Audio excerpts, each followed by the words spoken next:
Oi, pessoal. Vamos dar continuidade à leitura comentada do livro Filosofia da Crise, do Mário Ferreira dos Santos. Hoje a gente vai fazer a leitura do capítulo 4, que é ainda mais uma digressão, né? O capítulo 3 também era uma digressão ao estudo da crise, mas era importante porque de algum modo se conectava com a crise, como nós vimos. E hoje a gente vai falar de outros conceitos também importantes, que aparentemente não tem muito a ver com a crise, mas que depois o Mário vai conectar. E aí na sexta-feira a gente já volta pro tema da crise mesmo, no e cru. O capítulo de hoje chama-se O Infinito e o Finito. Tá? E assim o Mário começa. O que Aristóteles considerava infinito era o áperos, do áperon, do alfa privativo e de peras, limite. Portanto, o sem limite, o privado de limites, é indeterminado, o que não recebeu nítidas determinações. É fácil, desde logo, reconhecer que não é esse o conteúdo do conceito de infinito, quando um ocidental o pronuncia. As coisas, que têm contornos nítidos, que se distinguem claramente uma das outras, são finitas, são peperasmenon, limitadas. Ora, o disforme, o ilimitado, o indeterminado, o que ainda não tem uma morfê, uma forma, pelo qual é esta coisa e não outra, o modus quo dos escolásticos. É indistinto, porque é indeterminado, e, em suma, não é plenamente, porque não é isto ou aquilo, mas apenas um poder ser isto ou aquilo, uma possibilidade apenas. Consequentemente, o valor do infinito era o menor numa hierarquia de valores, pois pouco poderia valer o que ainda não é coisa alguma definida. Bom, aqui a gente está falando um pouco sobre a origem dos termos, né? Ele começa com os gregos, porque geralmente a gente faz isso. Quando vai mexer com filosofia ocidental, a gente tem que começar na Grécia, não tem jeito. E os gregos realmente tinham isso, né? De pensar num objeto que, por ser infinito, e aqui eles consideram infinito como uma coisa que não tem contorno, não tem como falar muito sobre ela, porque ela não tem determinação alguma. Você consegue falar muito, por exemplo, sobre uma caneta Bic. Você fala da cor dela, do tamanho, do material, mas isso são determinações. Você sabe qual é a cor dela, qual é o seu tamanho, qual é o seu material, você entende tudo isso. Uma coisa indeterminada, você não consegue fazer algo assim. Porque você não sabe o que é uma caneta, você não sabe o tamanho, nem a cor e nem o material que foi feito. Portanto, levando a categoria de substância, é uma substância amorfa. E aí a gente vai por Anaximandro pensar no ápero como aquela substância eterna, infinita, que não tem determinação alguma. E que quando se determina, vira um elemento. Uma água, um fogo, o ar ou a terra. Tá certo? Bom, e por isso então que eles colocavam o infinito numa categoria ruim, uma inferior, porque não tinha como fazer um estudo profundo sobre ela. Aí continua. Na cultura alexandrina, como se pode ver em Plotino, a ideia de infinito já indica uma pujança sem limites, um poder que não encontra um termo fora de si, que não tem, em suma, carência de espécie alguma e que é absoluta proficiência. Aí aqui no Plotino, não nos gregos, no Plotino, na filosofia antiga ainda, porque a filosofia romana faz parte da história antiga, tá certo? E da antiguidade tardia, os autores romanos já predicam no conceito de infinito o esquema de perfeição. Então, o infinito é aquele que nada lhe falta, inclusive os fundamentos da própria existência. Então, não é um ser contingente, mas um ser necessário. E quando se fala de proficiência, significa que tudo ele pode fazer. Viu como é que mudou? Com o cristianismo, o conceito de infinito enriqueceu-se cada vez mais. Se para Aristóteles, como era para os gregos em geral, a perfeição era o perfactum, o bem acabado, o bem delimitado, E o ato era a perfeição da potência, porque no ato aquela encontrava o seu acabamento, o pleno exercício de existir. Para os cristãos, o ato puro divino é a perfeição das perfeições. Aqui retomando a ideia de que Deus é puro ato. Todos os seres finitos, limitados, não atualizam todas as perfeições possíveis. Não são, em ato, tudo quanto podem ser. O ato puro divino é, em tudo quanto pode ser, pois nele não há potências a atualizar, já que é o sumo existente, que em si atualiza, no pleno exercício do seu existir, tudo quanto é e tudo quanto pode ser. Ou seja, um ser cronotópico, situado no tempo e no espaço. Como eu, por exemplo. É o João Pedro. Eu, nesse exato momento, eu não sou tudo quanto posso ser. Eu tenho elementos que já são atuais, coisas em movimento e coisas possíveis, que podem acontecer ou não.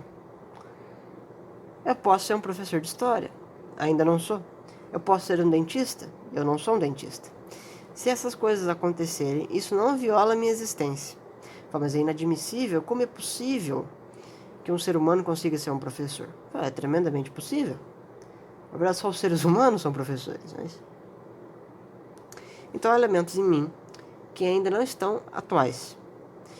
Mas os cristãos pensavam num ser, e pensam ainda, e creem nesse ser, em que no exercício do seu ser, no seu acontecer, no seu existir, ele é tudo o quanto ele pode ser. Portanto, ele não tem carência nenhuma, porque todas as coisas que estão neles estão elevadas à máxima potência. E quando isso acontece, a resultante é um ato perfeito. E aí a gente tem a ideia de Deus. Uma grande gama de ocidentais. Uma grande gama mesmo. E aí ele continua. Deste modo, o conceito de infinito, predominantemente no Ocidente, distingue-se do conceito aristotélico, pois se as coisas são imperfeições ao atualizar suas possibilidades, e nelas se delimitam, o infinito é também perfeição, mas de outra ordem, pois atualiza, no pleno exercício de existir, a essência infinita do ser, que não é isto nem aquilo, mas apenas ele mesmo, em toda a magnificência de seu poder e de sua onipotência, pois pode tudo, e é tudo quanto pode ser. E aí ele põe uma nota. Dizemos que apenas se distinguem, pois a perfeição infinita é o ser absoluto, plenamente em ato. Portanto, nele já alcançou sua plenitude de tudo quanto pode ser. E é verdade. O pessoal confunde, eles às vezes vão falar sobre o infinito, sobre Deus, sobre o universo, utilizando Aristóteles. Eles acabam utilizando a filosofia aristotélica como se fosse uma filosofia cristã. Olha, isso já é anacronismo, porque na época de Aristóteles, não, Aristóteles era de antes de Cristo, não tem cristianismo antes de Cristo, tá certo? Como crença, né? Reunião, fé, profissão de fé, pregação e essas coisas. Cristo sempre existiu, mas o nosso conhecimento dele antes de Cristo era diferente depois de Cristo. O motor imóvel aristotélico é outra coisa do que a gente entende por Deus. O universo não é um Deus criador que cria o universo está dado. O motor imóvel dá movimento para o universo. Só ler o Tratado do Céu, você vai ver lá explicando sobre o firmamento, que é uma coisa que a gente nem vê. Os motores que dão movimentação para as coisas já existentes. Né? E o primeiro motor que é o que movimenta inicialmente todas as outras. Porque teve que alguém começar a movimentar essa bodega. Né? Não veio um movimento do nada. Tá certo? Então, por favor, tentem não utilizar a filosofia aristotélica para coisas que ela não serve. Não tem obrigação nenhuma de concordar com a filosofia aristotélica nem com suas objeções. Você pensa o que você quiser. Mas toma cuidado para fazer esses anacronismos. Porque assim, nem os nóia de faculdade faz. E aí se a gente começa a ser mais burro que os nóia de faculdade, então a gente está com um problema gravemente sério. Continuando o texto. Considerando assim, os limites das coisas são da sua perfeição, em sentido aristotélico. Se as coisas têm limites, e tanto quanto já vimos, todas estão a indicar a perfeição delas, pois estabelece o até onde elas são, dando nitidez à sua figura e forma, tornando-as inconfundíveis. Quer dizer, até onde vai esse objeto, né?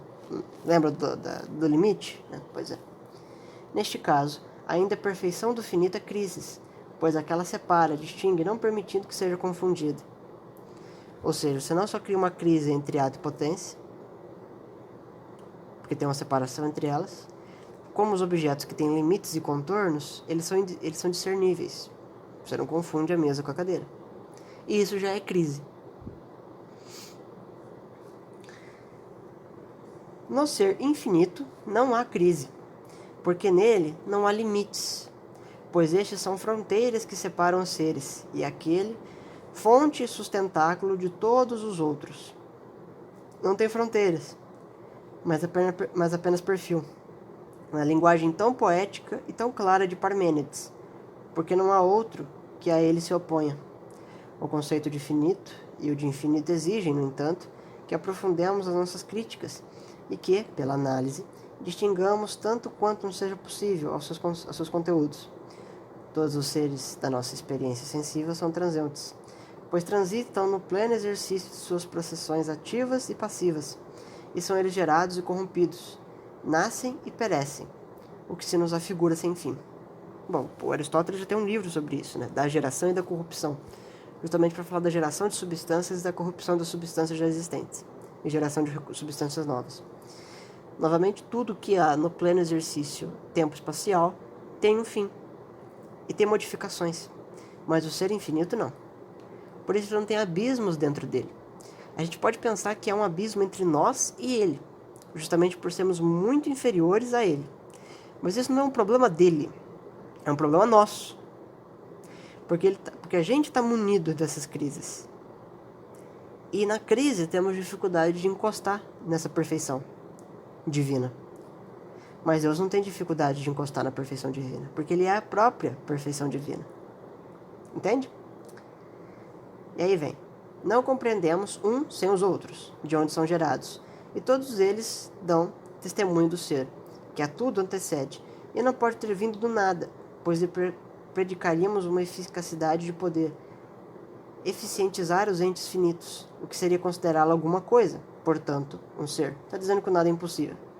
Seja como for, por maiores dissensões que se deem entre os filósofos para saber qual a essência desse ser, que tudo antecede, quase todos estão de acordo em um ponto, que há de qualquer forma um ser primeiro, que a tudo antecede, e que não pode ter tido um princípio, ser que absolutamente que simplesmente é, e se é o primeiro, não teria de outro a sua essência, pois esse outro antecederia, e portanto este seria o ser.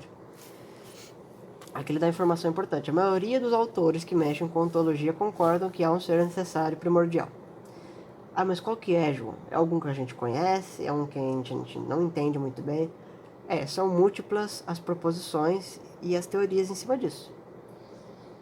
Platão tinha um pensamento, Pitágoras outro, São Tomé de Aquino outro, Baruch Spinoza outro, Francisco Soares outro, Hegel outro e por aí vai. Mas o fator comum não é a descrição desse ser, mas sim reconhecer a existência dele. O ateísmo na filosofia é minoria. Tá bom? É uma classe minoritária. Mas que hoje julga-se que não. Mas historicamente é uma classe minoritária. E como nessa marcha não podemos ir ao infinito, teremos de admitir que queremos, quer ou não, que sua essência é ele mesmo, e que, portanto, nele, essência e existência se identificam. Isso aqui é uma argumentação tomista também. Justamente por ele ser puro ato, a existência e a essência dele é a mesma coisa. Então Deus é. Quando você pega lá o Gênesis, o Êxodo, não, desculpa, o Gênesis mesmo.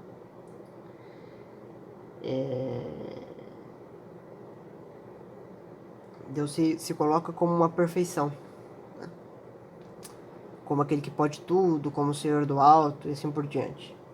E quando a gente vai pro Êxodo, agora sim, e Moisés pergunta o nome de Deus, Deus responde: eu sou o que sou. Entende? Ou seja, eu sou. Simples e puramente assim. Não tem mais nada em mim. Mas o fato de eu ser já diz tudo. Porque é tudo. E eu sou tudo. E aí ele continua. E esse ser primeiro não poderia ter limites estabelecidos por outro. Por isso é infinito e infinitamente poderoso, porque é a origem de todos os outros seres que transitam nele, e por ele. Né? Novamente Paulo, né? Nele somos, existimos, nos movemos. E a sua essência é a sua existência, e se esta é infinita, também aquela o é. Consequentemente, não sofre nenhuma espécie de limitação, sendo infinitamente perfeito, porque nada lhe falta, nem nada carece, pois é, em seu poder, tudo. Como decorrência ontológica, excluímos dele a crise. Encontramos, portanto, uma nova colocação dessa, que pertence e é da essência dos seres finitos, enquanto tais, pois estes o são por serem limitados. E aí tem uma nota, que diz assim: a posição que tomamos aqui é a da aceitação de um único ser, o princípio de todas as coisas. Há outras posições na filosofia, como a dualista, a pluralista, que admitem mais de um princípio, substancialmente diversos e separados uns dos outros, cuja combinação surgiram todas as coisas. O dualismo e o pluralismo, como posições filosóficas, no tocante ao princípio de todas as coisas, na admissão, portanto, de seres eficientes, substancialmente diversos, incriados, divinos em suma, são posições frágeis, com representantes de menor categoria na filosofia. Como aqui se aborda um tema de ontologia e de teologia, é nas obras que versam sobre tais matérias que examinaremos as razões a favor dessas posições e a crítica que elas provocam em face das aporias, dificuldades teóricas que fatalmente geram. Em filosofia concreta, demonstramos a improcedência dessas posições. Bom, eu continuo Mário, no texto integral. Mostra-nos a experiência que todo ser finito é limitado, e além disso determinado. E essa determinação se apresenta antes, a parte ante, e não depois, a parte posta. Todo ser finito, que transita no exercício de sua atualidade, não existiu sempre, nem sempre existirá. Aqui eu acho que nem preciso fazer comentário, né? Isso aqui é bem tranquilo da gente entender. Né? Você vê uma planta, a planta nasce, cresce e morre. Uma pessoa, a mesma coisa. Veio de outro e torna-se-á outro. De contrário em contrário, transita em ser vindo do que não foi ele, para o que não é ele. E nesse transitar, não é senhor absoluto de si mesmo, porque os outros que o cercam, com ele, se coordenam para dar limites. Deste modo, surge determinado por suas causas, e em seu existir sofre a determinação das causas que, com ele, se coordena, e pela ação de outras causas perecerá afinal. Também uma relação muito comum que às vezes a pessoa esquece. Você está presente no mundo, poxa. Não tem como você sair do universo e ter uma posição privilegiada de observância. Você não está sozinho? Você tem uma infinidade de objetos do seu lado, que eu te cerco. Ter noção de onde é que você está é chave essencial para poder fazer um raciocínio filosófico decente. O sujeito que começa a colocar elementos em si que ele não pode ter é um sujeito que delira, e não um sujeito que medita sobre a realidade das coisas. E estar num mundo muito maior que você mesmo é a própria realidade das coisas. Aí ele continua. Determinado antes, determinado durante e determinado no termo de seu existir. O ser finito caracteriza-se por essa tríplice determinação, que não abandona nunca e que lhe estabelece limites. E tudo isso é a crise. Aí tem uma nota. É nesse sentido que Pitágoras afirmava que todas as coisas finitas podem ser vistas triadicamente. O 3 prescinde como começo, meio e fim. Término, é um simbolismo. É o 3 como um simbolismo do começo, do meio e do fim. Várias etapas da vida, ou etapas da existência. Você não precisa estar vivo para ter começo, meio e fim. Uma pedra pode ter começo, meio e fim. Mas o Ser Supremo, que não teve um prévio determinante, não pode ter um determinante depois, porque não há outro para sobre ele exercer uma determinação. Portanto, caracteriza-se claramente os dois conceitos de finitude e de infinitude. O primeiro implica determinação antes, durante e depois de sua existência, e o segundo, indeterminação antes, durante a sua existência, a qual não conhece propriamente, nem antes nem depois, porque só os conhece os seres que transitam, na atualização de suas possibilidades, como os seres finitos.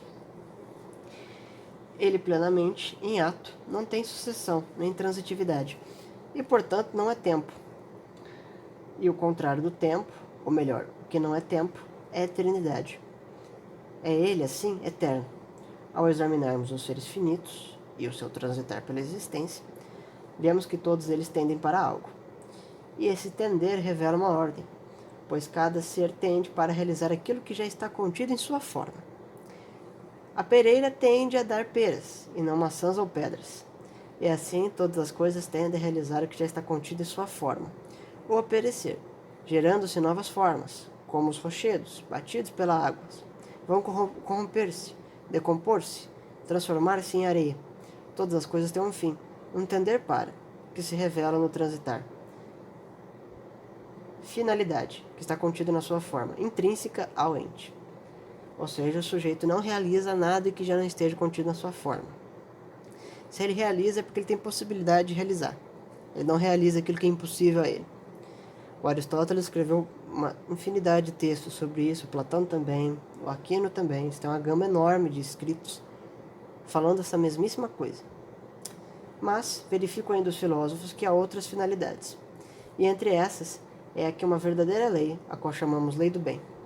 Todas as coisas procuram o seu bem, e nesse afanar, revelam todas uma norma, empregam o mínimo de esforço para alcançar o maior bem.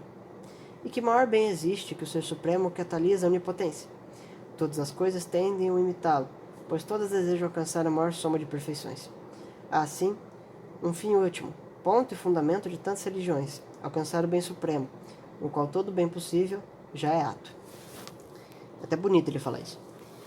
O pessoal tem às vezes quando vai estudar, como eu falei, sempre tem que flexibilizar a linguagem. Quando você não faz, você acaba cometendo erros. Hoje a gente usa no vocabulário popular, no vocabulário caipira, bem e mal, de um jeito muito diferente. Bem como uma coisa que te agrada, o mal como uma coisa que te deixa triste, relação de felicidade e tristeza, de prazer e desprazer, esse tipo de coisa. Mas na filosofia, bem é uma palavrinha bem curta que significa atualização de perfeição.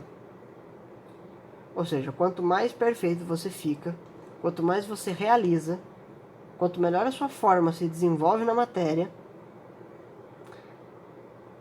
mais próximo do bem você está. E o questionamento que vem é o seguinte: se Deus é o supremo bem, é o maior bem que existe, portanto, se aproximar dele é um aproximar-se das suas próprias perfeições. Isso aí é repetido durante séculos. Não precisa ficar na filosofia antes de Cristo ou alguns séculos depois dele. Se você vai na idade contemporânea, se você vai na idade moderna e começa a ler Soren Kierkegaard, você vai ver que a quarta potência do homem é se aproximar de Deus para entender a si próprio. Que já é um existencialista, um autor mais recente, e que repete a mesmíssima coisa. Deste modo, todas as coisas revelam um fim útil, que ele é extrínseco. E é extrínseco porque ainda não alcançaram, e não é constitutivo de sua essência, mas revela-se no afanar por vencer os obstáculos que as outras opõem. Eis porque Duns Scott dizia que o Ser Supremo é infinito, porque não tem um fim. O seu fim é ele mesmo, a plenitude de sua glória. Mas os seres finitos têm um fim fora de si, longínquo de si, para o qual tendem, pois nenhuma atualiza todas as suas possibilidades, nem muito menos as outras possibilidades que não pertencem, de certo modo, à sua natureza. Então, assim, eu não posso virar um rinoceronte, porque não é possível. E eu também não vou realizar todas as profissões que o ser humano pode realizar. Então, não só, nem todas as potências minhas eu consigo atualizar, como também algumas potências que eu não tenho. Ou seja, eu sou um verbo defectível, diferente do verbo eterno que é perfeito. Consequentemente, a crise é inerente ao ser finito, e nele se consubstancia, de tal modo que absolutamente dele não se separa enquanto é tal, pois ela só se libertaria ao deixar de ser o que é. Ou seja, a crise é um fator ontológico também. Antes de tudo, só do ser finito ele já é um ser crisiológico. E aceitar tal solução não é se desesperar? A pergunta que esboçamos está a exigir uma resposta, mas respondê-la seria dar a solução ao problema que estamos propondo, e dá-la seria tentar solucionar antes do tempo. Ela tem uma resposta que virá ao seu tempo, Antes, porém, é preciso seguir caminhos não percorridos, porque afinal, algumas coisas são a ser propostas não apenas para resolver ou dar solução da crise do plano ontológico, mas lá onde ela surge, onde ela se instala, exigente, impondo soluções imediatas. E aí vem uma nota de rodapé, que ele está dizendo que ele vai parar de falar crisis em grego e vai começar só a falar crise, porque ele acha que o leitor já entendeu bem a etimologia da palavra. E é verdade, já estamos no 4º capítulo. Né? Portanto, não nos cabe senão ter paciência e prosseguir em nossa viagem. Nós teimosos viajantes, interrogadores de estrelas, prescrutadores das trevas, atentos ao silêncio que nos rodeia, a cata de pontos de interrogação para responder, exaustos muitas vezes, mas impulsionados sempre por um querer que nos revela cada vez mais distante, às vezes duvidosos os termos da viagem, esperançosos noutras, ávidos sempre, que não cessamos de marchar pelos caminhos do mundo das ideias, na busca das respostas. Homem incansável interrogador. Mas seria ele homem se não interrogasse? E não está nesse interrogar constante, o mais nobre da sua existência, como também o trágico, que parece não querer abandoná-la? Bom, assim ele termina o capítulo, tá bom? Um capítulo curto, né? Fácil de entender, bem tranquilo, né? E sexta-feira a gente faz o capítulo 5, a crise nas diversas esferas. Então é isso, pessoal. Muito obrigado, espero que vocês tenham gostado e até a próxima.